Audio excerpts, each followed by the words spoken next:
दुनिया में हर तरफ जंग चल रही है और अच्छा खाना तो सबकी ज़रूरत है जब तक ये दुनिया चल रही है। लास्ट टाइम भी गया था मैं यहाँ और इसलिए दोबारा भी आया बिकॉज मैं उत्थे दिल छोड़ आया। एनीवे, लंदन में बजट फ्रेंडली खाना आपको टेस्ट ऑफ पाकिस्तान से अच्छा कहीं नहीं मिल सकता, स्पेशली जब आपका दिल कढ़ाई शढ़ाई खाने का हो।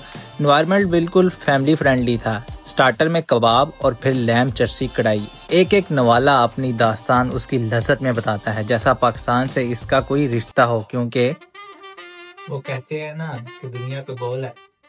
मैंने तो जाते ही सब आइटम डाल ली थी, मुझे डर था कहीं सामने वाला सब खत्म ही ना कर दे। एंड पे इनका कॉम्प्लीमेंट्री कावा, जिसके बगैर इसको हजम करना आसान नहीं। भाई की रिकमेंडेशन है, यहाँ पर जरूर जाएं और मेरा ब्लॉग रेफर करें और फिर सफर को मेरी प्लेलिस्ट के साथ एंजॉय करें।